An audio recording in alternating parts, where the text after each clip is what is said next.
Inflation, inflation. Everybody's talking about it, but ignoring one of its biggest causes, corporate concentration. Now, prices are undeniably rising.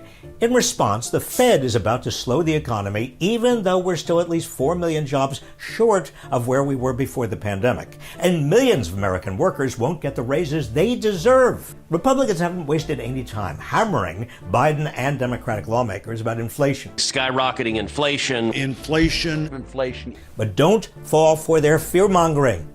Everybody's ignoring the deeper structural reason for price increases, the concentration of the American economy into the hands of a very few corporate giants with the power to raise prices. If the market were actually competitive, corporations would keep their prices as low as possible as they competed for customers. Even if some of their costs increased, they would do everything they could to avoid passing those costs on to consumers in the form of higher prices, for fear of losing business to competitors. But that's the opposite of what we're seeing.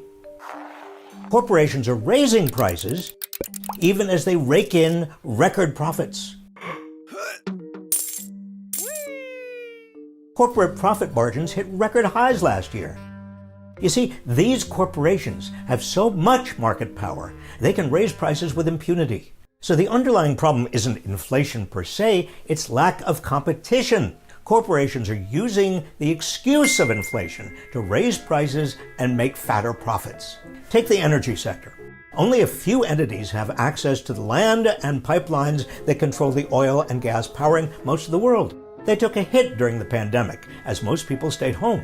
But they are more than making up for it now, limiting supply and ratcheting up prices. Chevron, Exxon have doubled their profits. This isn't about inflation, this is about price gouging. Or look at consumer goods. In April 2021, Procter & Gamble raised prices on staples like diapers and toilet paper, citing increased costs in raw materials and transportation. But P&G has been making huge profits. After some of its price increases went into effect, it reported an almost 25% profit margin. Looking to buy your diapers elsewhere? Well, good luck. The market is dominated by P&G and Kimberly-Clark, which not entirely coincidentally raised its prices at the same time.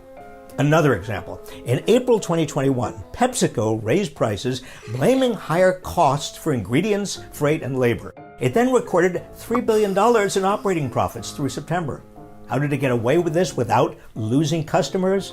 Pepsi has only one major competitor, Coca-Cola, which promptly raised its own prices. Coca-Cola recorded $10 billion in revenues in the third quarter of 2021, up 16% from the previous year. Food prices are soaring, but half of that is from meat, which costs 15% more than last year. There are only 4 major meat processing companies in America, which are all raising their prices and enjoying record profits. Get the picture? The underlying problem is not inflation, it's corporate power. Since the 1980s, when the U.S. government all but abandoned antitrust enforcement, all American industries have become more concentrated. Most are now dominated by a handful of corporations that coordinate prices and production.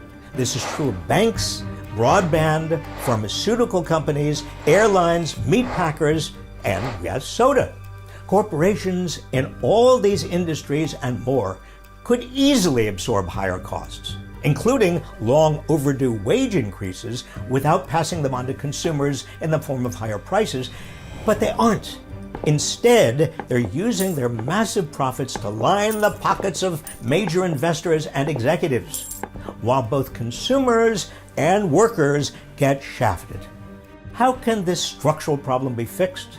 Fighting corporate concentration with more aggressive antitrust enforcement. Biden has asked the Federal Trade Commission to investigate oil companies, and he's appointed experienced antitrust lawyers to both the Federal Trade Commission and the Justice Department. So don't fall for Republicans' fear-mongering about inflation.